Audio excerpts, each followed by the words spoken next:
Halo semuanya, selamat datang di channel BMFK Huamka. Perkenalkan, saya Ferdinand Nugraha dan kesempatan kali ini kita kedatangan dua tamu yang cantik-cantik nih sepertinya. Boleh dong mungkin diperkenalkan nih dari mana dulu deh, boleh bebas. Siapa dulu yang mau kenalan? Aduh, malah mungkin boleh nih kakak yang pakai baju biru dulu nih. Oh, oke. Silakan. Halo semuanya, perkenalkan, nama saya Intan ya Kak, dari angkatan 2018. Dari prodi apa nih Kak kalau boleh tahu? Prodi Pendidikan Dokter dong Oh, pastinya. prodi pendidikan dokter. Oke, kalau kakak yang satunya lagi siapa nih? Halo semuanya, perkenalkan nama saya Deiva Syaldiwalia Kirana, dipanggilnya Deiva, dari angkatan 2018 dari prodi pendidikan dokter juga dong. Oh, sama berarti ya ini ya. Iya dong. Sama Waduh. dong. Kakak-kakak dari pendidikan dokter nih ya. Kakak-kakak ini kenapa sih pilih pendidikan dokter ini gitu? Oke, mungkin Deva boleh jawab duluan. Aduh, kenapa ya? Silahkan. Kalau ditanya alasannya sih sebenarnya emang dari kecil tuh cita-citanya emang jadi dokter, terus kayak nggak bisa dibelokin kemana-mana gitu. Terus habis itu emang pengen istilahnya pengen berguna aja buat orang lain gitu kan, kayak bisa ngebantu orang dengan ilmu kedokterannya gitu. Terus pengen juga jadi pemberi pengobatan terbaik buat keluarga sama orang-orang yang disayang gitu aja sih alasannya. Kayak klasik, alasan klasik istilahnya. Alasan kebiasaan orang pilih itu mungkin ya. Ya, betul. Kalau dari kakak Intan gimana nih? Ya sebenarnya nggak jauh beda juga ya sama Deva, sama sih. Pasti kalau ditanya kenapa, pasti jawabnya selalu bilangnya ya karena cita-cita dari kecil ya kan. Yeah. Nah terus juga selain kenapa mau pendidikan dokter ya pasti karena emang cita-cita dan emang kayak maunya di situ, nggak bisa kemana-mana. Karena kayak saya sendiri sih kayak ngerasa kalau nggak jadi dokter jadi apa lagi ya yang bisa sama passionnya kayak diri saya gitu kan. Yeah. Berarti memang kalau Kak Intan udah passionnya di sini mungkin ya. Aduh, masalahnya emang sukanya cuma ini doang, nggak ada yang lain. Ya benar. Jadi kayak apa? Udah all in ke biologi nggak sih Tan? Kayak benar banget tuh deh. Karena aduh fisika, kayaknya nggak mampu deh. Bener. Ini sempat jadi teknik kan, cuma oke. Berarti emang kakak-kakaknya ini pas SMA nih, pas UN-nya milih biologi atau apa? Jelas ya. Nggak mungkin yang lain. Iya. Ya betul. Karena emang passionnya di biologi ya Tan ya. Karena cuma itu doang yang bisa masalahnya. Kan ini di pendok ini kan mungkin teman-teman yang lain tahu gitu ya. Maksudnya sebelum masuk juga udah tahu pasti pelajarannya banyak nih. Berarti ini kakak-kakak kan angkatan 2018 ya. Nah, berarti sekarang itu sudah masuk semester 6. Iya dong. Nah, sekitar berapa lama lagi sampai mungkin kan kalau nggak salah itu setelah ini tuh ada koas lagi gitu ya. Nah, itu berapa lama lagi sampai koas ini? Kalau ditanya berapa lama lagi, kalau sesuai kurikulum sih kan kita udah semester 6. Terus 8-nya itu kan diisi dengan skripsi. Cuman sepertinya kebijakannya juga masih belum tahu juga kan. Mungkin bisa 3,5 atau memang harus full 4, seperti itu sih. Seperti itu sih. Kan kita juga udah masuk tahun ketiga ya, Dea. Iya, betul. Udah angkatan tua lah istilahnya. Benar. Nah, ini kan udah menjalani 6 semester nih ya. Belajarnya udah belajar apa aja sih sejauh ini? Kalau mau diinget-inget sebenarnya udah banyak banget ya Tan ya. Cuman kayak kayak sistem endokrin udah, terus habis itu sistem respirasi sudah. Kan kalau di kedokteran emang belajarnya per sistem kan, kayak sistem pencernaan juga udah, muskuloskeletal udah, terus kardiovaskular juga sudah. Terus apalagi imunologi udah, hematoimun itu sudah. Terus apa lagi ya Tan? lebih jelasnya lagi kalau di kita, karena kita sistemnya itu kan per sistem, alhamdulillah karena kita udah masuk di semester 6 ini, kita udah belajar from head to the toe sih lebih tepatnya. Nah ya kan, karena di blok ini tuh kita sekarang cuma tinggal beberapa blok akhir menuju. Iya bener, kalau semua sistem udah semua ya Tan ya. Alhamdulillah gitu kan. Alhamdulillah. Dari Kak Deiva dulu nih, sejauh ini Kak Deiva cara belajarnya gimana sih bisa ngelewatin 6 semester ini gitu? Aduh, kalau ditanya cara belajar malu sih. Gak apa-apa Kak. Karena sejujurnya kayak nggak tahu ya. Kalau anak lain di kedokteran tuh biasanya kan kayak ngambis gitu ya. Tapi kalau saya sendiri tuh kayak yang nggak tahu cara belajarnya tuh kayak bener-bener cuman kalau mau ujian doang. Terus abis itu iya itu nggak patut dicontoh ya, karena itu bener-bener bakal bikin pusing, bikin stres sendiri, kadang sampai nangis-nangis. Tapi itu kesalahan saya sendiri gitu. Cuman kalau misalnya ditanya cara belajar yang baik tuh sebenarnya ya belajarnya tuh pelan-pelan gitu, karena kan satu blok itu per sistem kan. Nah itu bisa lah kalau misalnya belajarnya itu nanti tiap minggu di resume gitu kan, kayak baca ulang gitu. Sempet sih baca ulang kayak gitu, cuman kayak kebanyakan itu udah jenuh ya, kayak apa ya, mungkin karena jenuh. Terus habis itu apalagi sekarang kita kan kebanyakan online. Jadi kayak kurang interaksi sama orang luar juga kan. Nah itu bikin jenuh dan malah bikin berdampak ke cara belajar kita gitu. Kalau saya pribadi tuh ngerasa terdampak banget gitu. Setelah online ini gitu. Karena online ini, padahal sebelumnya tuh kayak rajin nyatet gitu, paling enggak meskipun belajarnya pas mau ujian doang, tapi kalau nyatet kan setidaknya ada yang nempel lah ya. Ada yang nyangkut gitu. Tapi karena semenjak online ini jadi kayak agak susah, bener-bener udah kehilangan cara belajar yang bener gitu.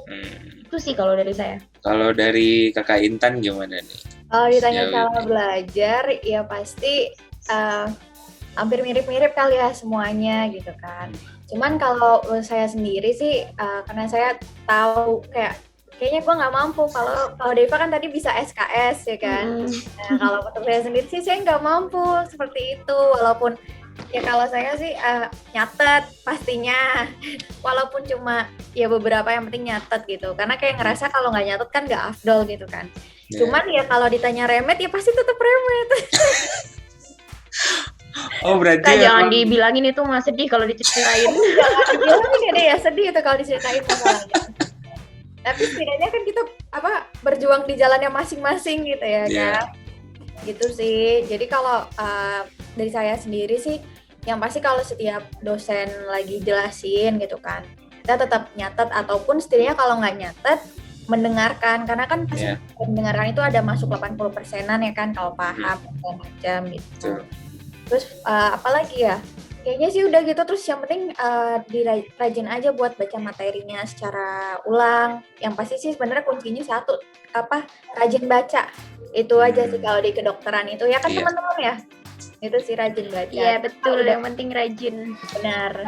Sebenarnya kalau kalau di kedokteran tuh emang yang paling penting rajin, karena pinter juga ya udah pinter aja kan, kalau nggak rajin juga percuma kalau di kedokteran tuh. Nah bener banget itu. Jadi kuncinya kalau di kedokteran itu yang penting harus rajin, kayak aku ngerasa lu nggak pinter is okay gitu, karena emang semuanya juga kita ngawalinnya dari pintu yang sama gitu kan. Mau dari basic sekolah apapun ya kan, tapi yang pasti kita masuk di satu pintu yang sama, karena setelah kita masuk satu pintu itu dalam sebuah ruangan ya kan, kita kayak wah ini ternyata baru ya new buat kita kayak gitu. Benar-benar. Karena benar kan, karena kayak kita merasa aja waktu kita tahun pertama ya kan, coba kita flashback lagi kayak banyak yang terseok-seok dan lain-lain, ternyata benar-benar makin melejit dan lain-lain. Bener-bener. Terus inget banget dulu kata Pak Dekan kita ngomong sendiri kan, kayak kalau udah masuk kedokteran tuh nggak ada anak bodoh gitu kan. Bedanya cuman di usahanya aja gitu. Itu paling sampai sekarang tuh selalu diinget sih. Dan itu bener-bener berasa banget. Berasa banget, karena cuma kuncinya tuh satu, yang penting kayak tekun aja, rajin gitu. Bener. Cuman emang pasti namanya kita manusia ada yang ngerasa kayak, aduh gue mager banget ya. Males. Iya, Itu, bener. Udah itu penyakit tuh. Aduh gue mager nih gitu, ya kan. Apalagi kita di tahun-tahun terakhir gini kayak ngerasa, ya udahlah pengen cepet selesai aja rasanya gitu. Bener. Gitu sih. Tapi seru kok, sumpah seru. Kayak nggak kerasa tiba-tiba udah lewat aja 3 tahun ya kan. Iya bener. Meskipun berdarah-darah terjungkal. Benar, terguling, terjungkal dan lain-lain. Tapi pasti kita bisa ngelawatinnya bareng-bareng, ya nggak? selama 6 semester ini pembelajarannya tuh apa aja sih Kak? Ada praktikum gitu-gitu. Nah, itu apa aja Kak? Macam-macamnya gitu. Banyak banget sih kalau dibilang, benar-benar sebanyak itu. Karena kita apalagi waktu masih tahun pertama kedua itu tuh benar-benar yang namanya praktikum hampir setiap minggu. Dan laporan itu pasti yang namanya numpuk banget itu laporan apapun. Dan yang pastinya kita harus punya, pasti pada tahu warna gini buat apa. Warna buat apa, pasti pada tahu gitu kan. Udah sih kayak, mungkin Deiva bisa dilanjutin kayak gimana. Iya, kalau selama 6 semester ini sama aja sih. Maksudnya dari semester 1 sampai semester 6 itu sama. Kayak macem-macemnya itu ada praktikum, terus habis itu lecture yang biasa kayak kuliah biasa gitu. Terus habis itu kadang juga ada kuliah tamu yang dari kayak Gitu kan. yang dari luar negeri ataupun dari kampus lain dosennya, atau mungkin baru kemarin aja ya Tan ya, kita dari BPJS Ketenagakerjaan karena kebetulan blok kita lagi kesehatan kerja sama asuransi. Jadi kemarin ada kuliah tamu dari BPJS juga, terus sebelumnya sempat ada kuliah tamu dari dari dosen Belanda juga, dari Jepang kayak gitu-gitu. Terus habis itu selain ada kuliah lecture gitu, terus ada CSL atau Clinical Skill Lab. Nah, itu yang paling disenengin ya nggak deh? Iya benar.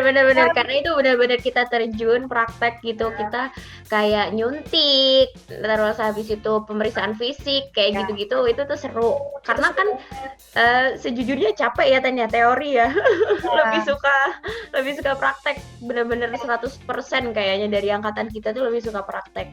Bener, apalagi kalau beda teorinya. Step itu tuh asik banget gitu. Cuman yang buat menegangkan adalah kalau ujiannya, pasti tahu ujiannya yang sangat horor di semua anak. Iya benar. Waktunya dikit tapi harus menyelesaikan semua. Kalau bukan OC namanya. Iya itu kayak anamnesis, pemeriksaan fisik di satu station kayak gitu, itu udah paling horor sih. Terus habis itu selain itu ada tutorial juga atau PBL, problem based learning, itu kita diskusi kasus gitu. Jadi kayak dibuat kelompok-kelompok kecil terus nanti diskusi kasus gitu. Terus ada ujiannya juga ya tadi, ini lebih lagi. Deg-degannya lebih lagi. Ujiannya kayak ujian skripsi lagi kan gitu. Iya bener. Mungkin gue mau jelasin dikit kali ya. Jadi kalau PBL ini kan ada yang bilang PBL, terus ada yang bilang tutorial. Sebenarnya itu sama aja. Karena pada hakikatnya kita dikasih sebuah kasus yang benar-benar cuma kasus doang. Kemudian kita harus bisa menganalisis pasien ini tuh bagaimana, terus penyakitnya apa, komplikasi, diagnosis dan lain-lainnya. Nah, terus untuk sistem dari PBL kita sendiri ini juga dalam seminggu ini 2 kali. Yang pertemuan pertama ini kita kayak brainstorming, benar-benar kayak prior knowledge kita bareng-bareng itu gimana. Lalu kita merumuskan sebuah masalahnya tuh apa sih yang harus kita temui. Lalu di hari lusanya, biasanya kalau kami itu di hari Senin dan Rabu ya Deiva ya. Nah, jadi kita punya 1 hari untuk benar-benar nyari sumber yang benar-benar kredibel, bisa dari jurnal ataupun juga textbook, yang mana pada hari keduanya nanti kami akan menyelesaikan itu bersama-sama. Seperti itu sih Kak Ferdi. Terus juga kalau ujiannya mungkin Deiva mau jelasin buat ujiannya. Iya, jadi kalau ujiannya itu tiap di akhir semester.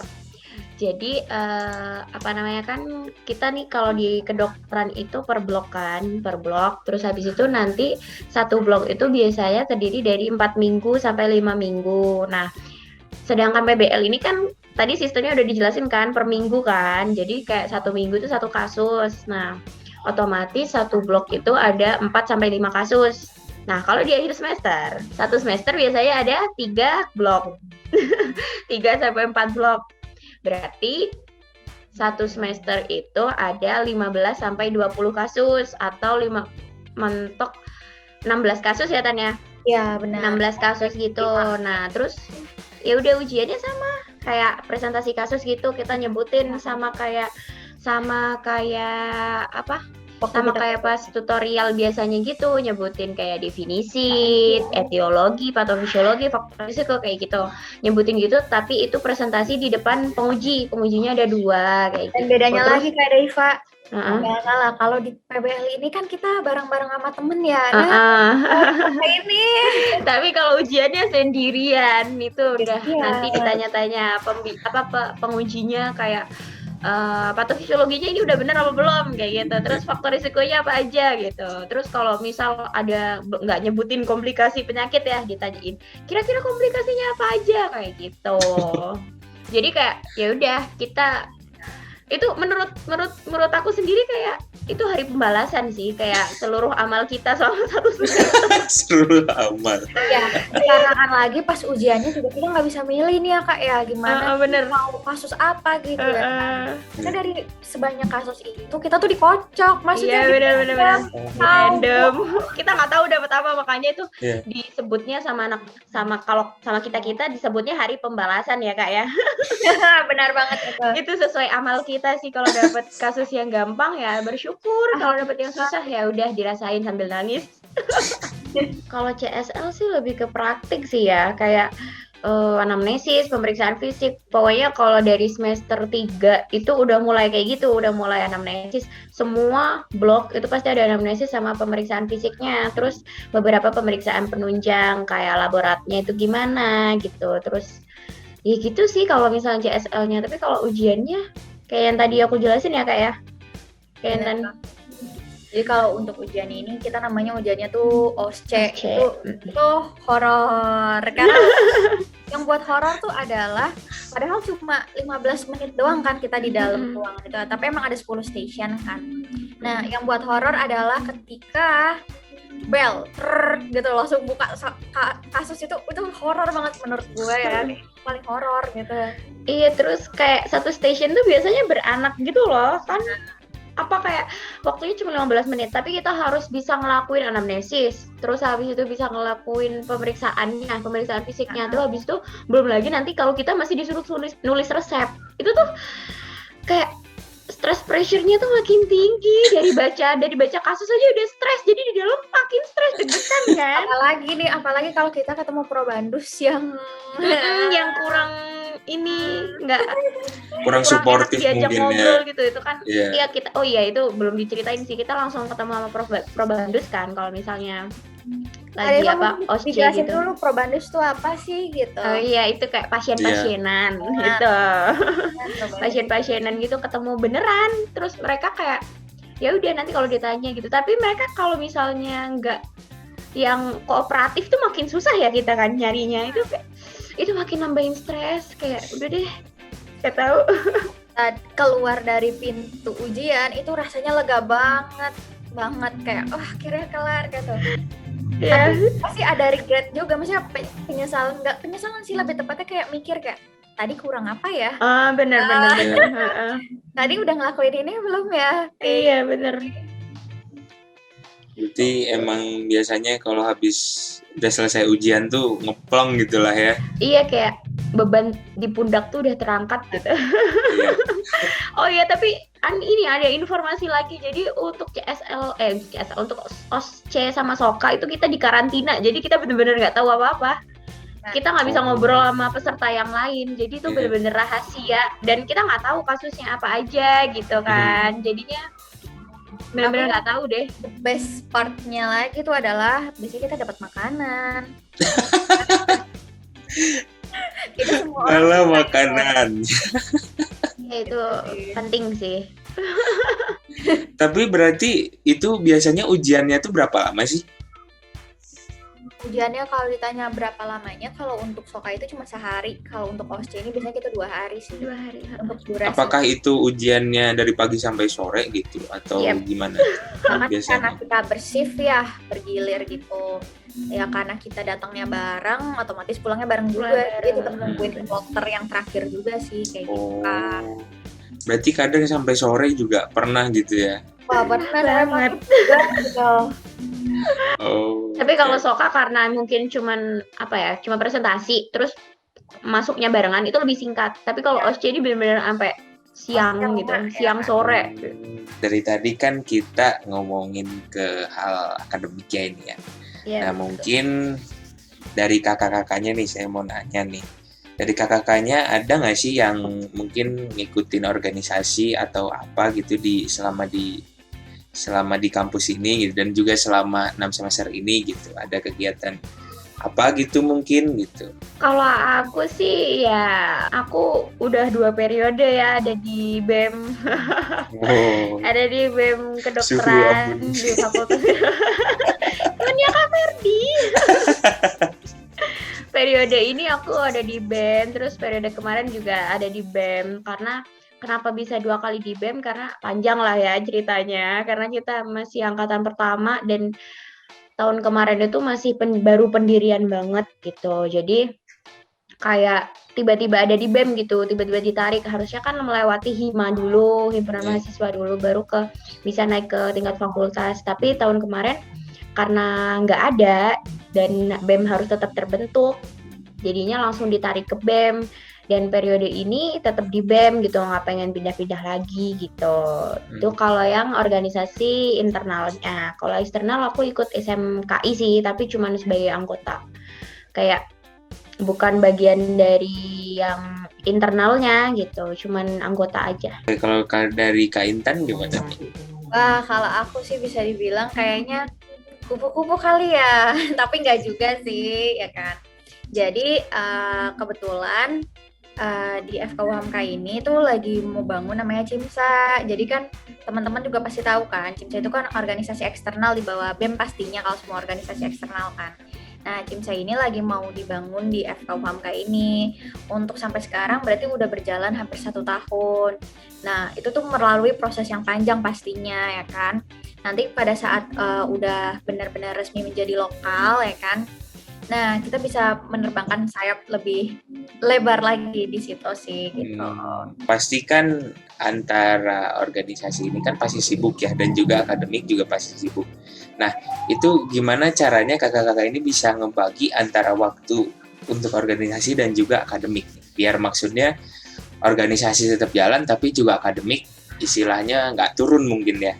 Nah, kira-kira mungkin dari Kak Deva dulu gimana? Oke, kalau dari aku nih lebih ke all in-nya lebih ke BEM ya. Karena di SMKI kan aku cuma anggota, jadi kayak nggak terlalu masuk gitu. Cuman aku bagian dari mereka, part of them gitu.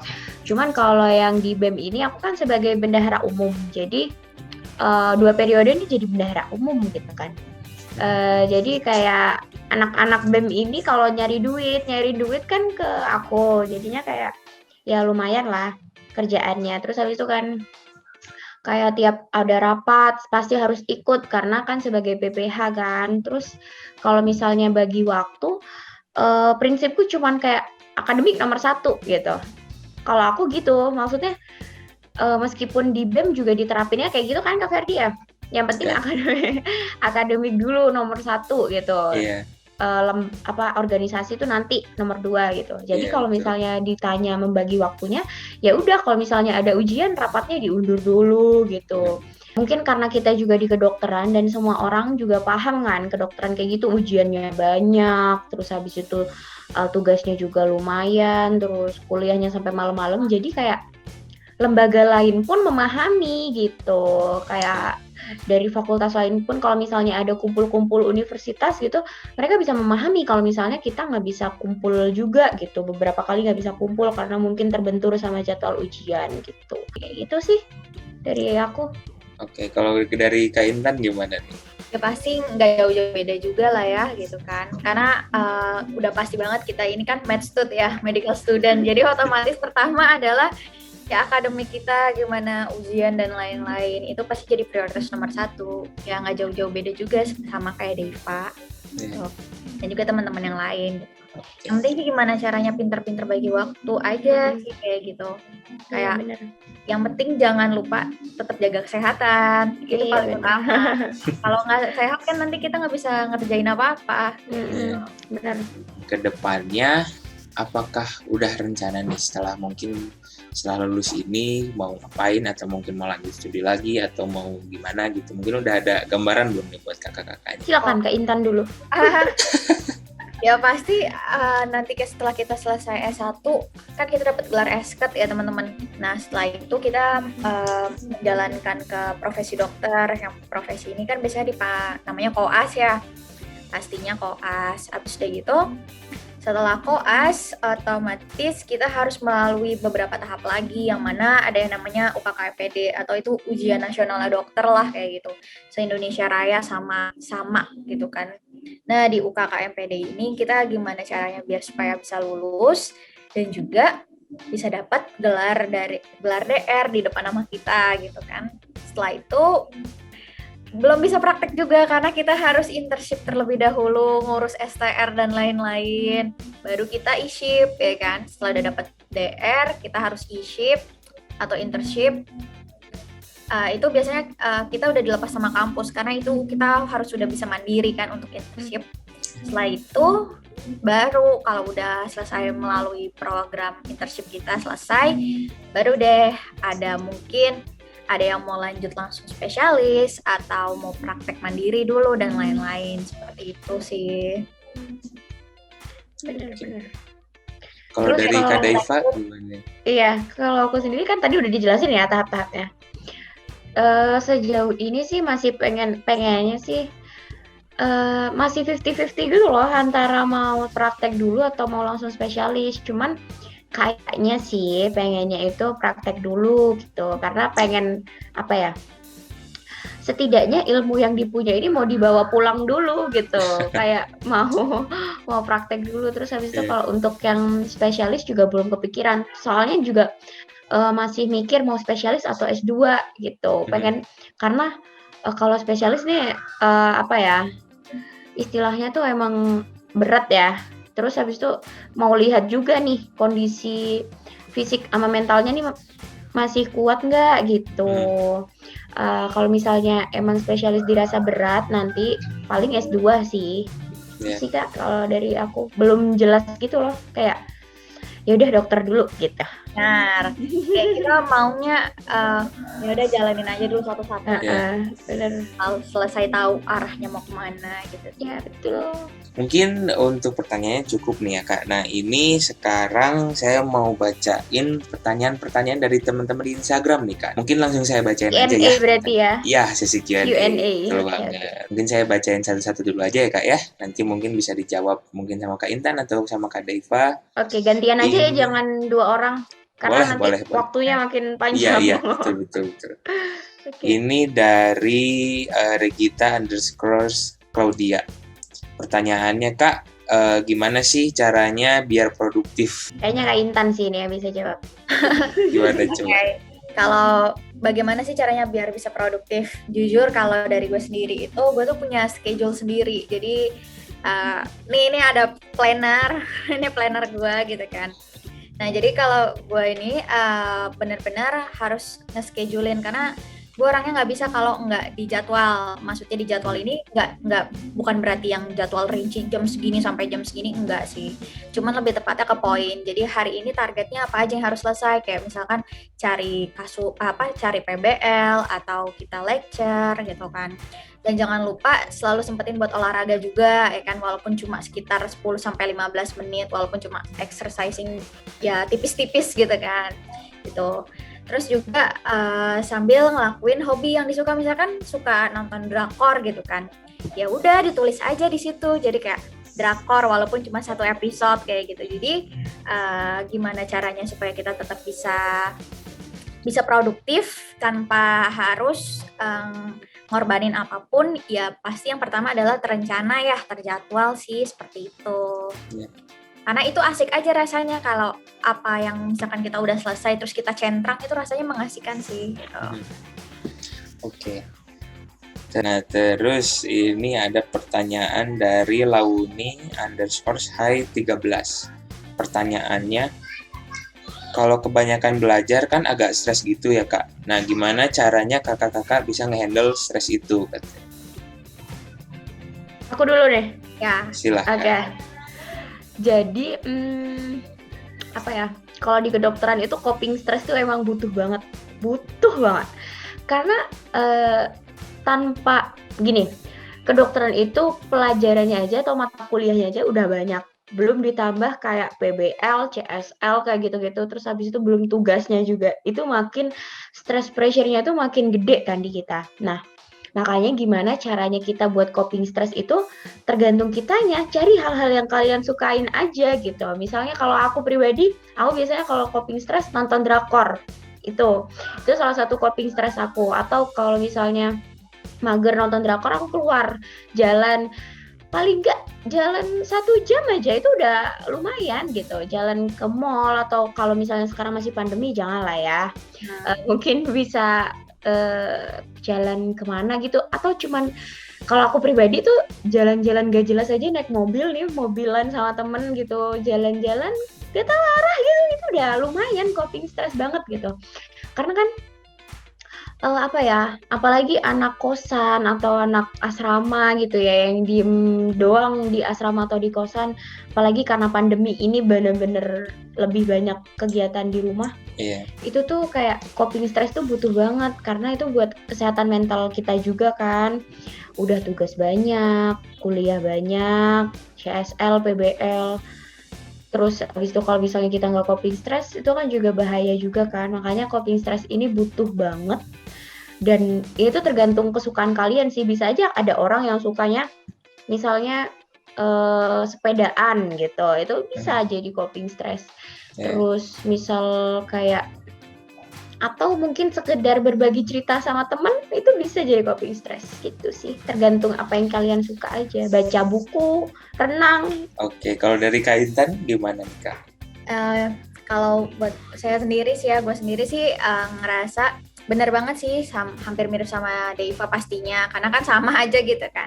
Terus juga yang namanya kan sering banget tuh yang namanya kayak self love dan lain-lain, itu yang benar kayak kita misalkan mau makan apa yang kita mau, ya makan aja gitu, bener kan? Misalkan kita lagi cewek-cewek kayak ngerasa, iya, gue butuh banget namanya kayak mau belanja nih, ya udah belanja. Apalagi kalau misalnya lagi PMS ya Tan ya, itu kayak gila, itu kayak Ya, nafsu PMS kita lagi terhadap sibuk semua lagi. hal itu banyak, makan harus banyak, itu terus gampang stres, sensitif, itu Nah, tuh butuh banget coping gitu. banget sih itu. Terus jadi kayak misalkan ada ngerasa, pasti nanti teman-teman ngerasain yang namanya kayak belum lagi yang namanya masalah hati ya, nggak Kak Daiva, ya kan? Iya, betul. Apalagi lagi ujian, masalah hati kayak stresnya berat. Nah, itu sih pintar-pintarnya kita. Maksudnya dalam pintar-pintarnya kita adalah kita kan yang paling paham sama diri kita sendiri. Maksudnya kita yang paling tahu. Dan kita nggak bisa memukul rata tiap orang harus menyembuhkan, menginhale dirinya itu seperti apa, kan nggak bisa dipukul rata kan. Ada yang dengan dia menangis tiap malam atau menangis terus itu bisa buat dia lega gitu kan. Ada juga orang yang ya udah gue asikin aja, gue malah mau jalan-jalan, mungkin gue jalan-jalan kayak short escape itu kan, jalan kemana nggak tahu, itu bisa buat release the stresses gitu kan. Kayak ya, jadi sebenarnya balik lagi ke kita yang paling paham sama diri kita yang paling bisa ngatur diri kita memposisikannya di mana, seperti itu sih. Nah, terus ini ada pertanyaan dari Anissa Nabila Hanifah. Pertanyaannya, Kak, gimana sih jadi anak kedokteran? Capek nggak sih? Pasti sibuk ya. Hai, capek gak? Kalau ditanya capek ya, mau bilang capek ini ya, maksudnya ada yang lebih capek ya. Tapi maksudnya ya capek gitu. Cuman kalau dijalanin gini loh, kalau kita ngelakuin apapun yang kita sesuai dengan apa yang kita suka, sesuai dengan passion kita, bakalan bisa dinikmatin gitu. Kecuali kalau misalnya masuk kedokteran karena terpaksa, karena beban, karena arahan seseorang atau gimana gitu ya. Ini bukannya apa ya. Tapi kalau misalnya kita ngelakuinnya karena kita suka, karena itu pilihan kita, insya Allah bisa lah ya kita handle, nggak seberat itu gitu. Kalau ditanya capek, pasti capek gitu. Cuman itu tadi kan ada coping, itu kita bisa nyari coping stresnya gimana, kayak gitu. Bener banget. Jadi sebenarnya balik lagi kayak masuk ke kedokteran ini benar-benar yang namanya nggak bisa dipaksa gitu kan. Iya. Terus nggak bisa yang namanya disuruh juga. Itu tuh benar-benar harus dalam diri kita sendiri gitu. Karena tingkat stressernya ini emang tinggi gitu kan. Jadi kalau menurut saya sendiri sih ya, misalnya gue sendiri yang ngerasain gitu kan. Kalau ditanya susah dan ngafalin tulang dari atas sampai bawah dan segala macam, kalau ditanya susah, ya pasti susah gitu kan.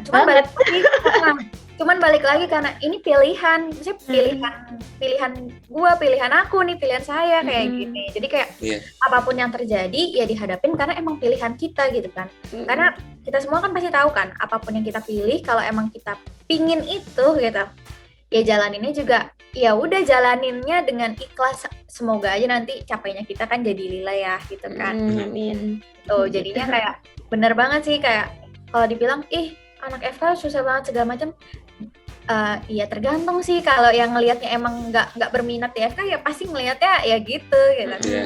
Benar-benar harus yang namanya kita harus milih, maksudnya benar-benar dari diri kita sendiri, nggak bisa dipaksain. Itu benar banget, ngerasain banget sih.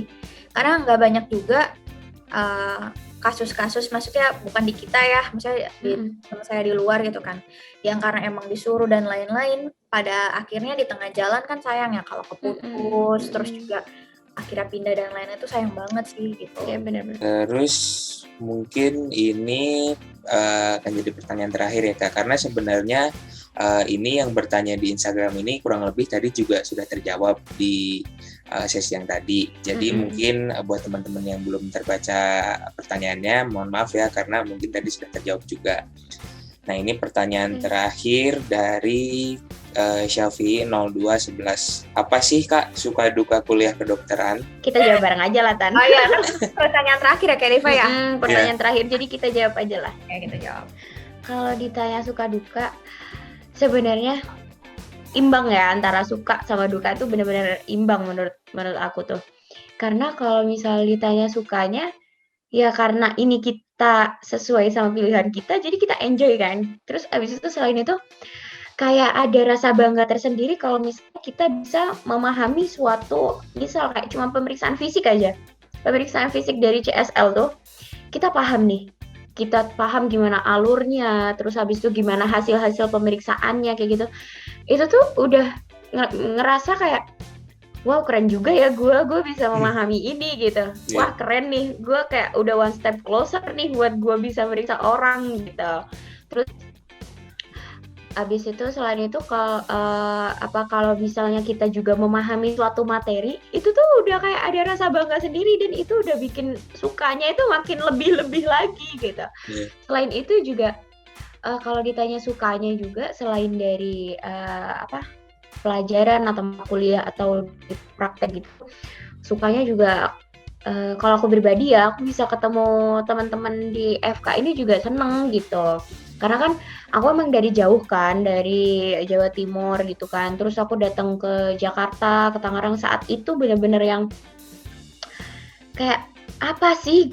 Gue bisa nggak ya survive di sini gitu? Dan ternyata teman-temannya pada baik-baik gitu kan. Teman-temannya tuh nggak ada yang ngebedain, ini lu anak kampung gitu. Nggak ada ya kayak gitu. Jadi kayak ya udah kita berbaur dan senang-senang aja gitu. Itu sukanya. Kalau dukanya lebih ke sulit sih, bener-bener susah banget buat dapat nilai di UHAM maaf ya, di kedokteran tuh susah banget rasanya. Kayak kalau orang yang usahanya bisa 1 kali baca, gue tuh harus 10 kali baca gitu. 1 kali baca mereka bisa, gue harus 10 kali baca kayak gitu. Kayak dukanya tuh karena mungkin ada ini ya, short term memory juga ya, jadi tuh kayak susah kayak gampang lupa bocahnya, jadi kayak susah gitu untuk nginget-nginget gitu. Kalau itu suka dukanya lebih ke perjuangannya sih, kayak masih suka remet kayak gitu. Nggak suka sih sebenarnya, masih kayak sering lah ya, tapi nggak suka gitu karena tapi itu keharusan gitu. Jadi kalau untuk suka dukanya sih ya, kalau suka dukanya sih pasti banyak ya, manis, asam, asirnya kayaknya semuanya udah bercampur gitu kan. Jadi kalau untuk sukanya sendiri sih ya sama aja sih sebenarnya, suka karena emang pilihan nih kan. Emang benar-benar pilihan kita, misalnya kita yang mau ini, kita yang pingin ini, jadi emang pilihan kita gitu.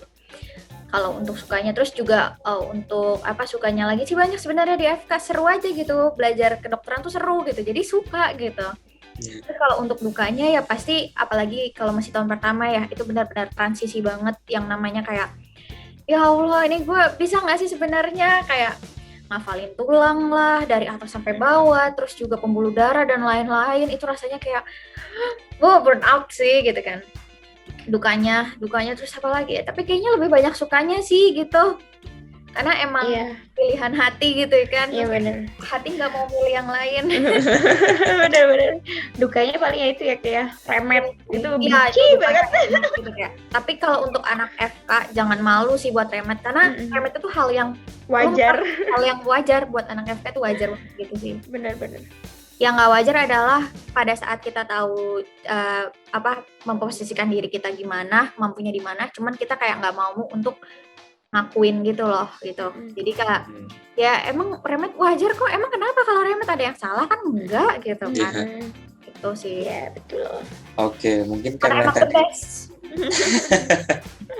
Oke, mungkin tadi karena pertanyaan terakhir untuk sesinya mungkin udah selesai ya. Kakak-kakak, terima kasih udah meluangkan waktunya. Dan mungkin dari kakak-kakak mungkin bisa pesan ke teman-teman untuk mungkin subscribe di channel ini atau mungkin gimana, boleh dong. Oke, gimana Deva? Intan dulu dong. Oke, teman-teman semuanya jangan lupa ya di like dan juga subscribe di sini.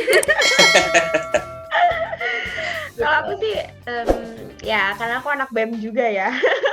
Yang pasti di subscribe, terus habis itu jangan lupa di like juga, di share juga. Terus menurut aku kayak dari tadi ngobrol aja ini udah lumayan berguna ya, kayak banyak insight yang bakalan kalian dapet dari channel ini. Selain itu dari kitanya juga bisa sering sharing lah sama kalau misalnya buat anak-anak baru yang pengen masuk Hamka, atau buat anak-anak yang masih semester muda nih yang udah lihat perjalanan kita 6 semester, itu bisa banget lah gitu buat subscribe dan like. Terus ada prodi lain juga kan selain pendidikan dokter, ada TKV juga, itu bisa lah buat sumber informasi kalian gitu. Iya.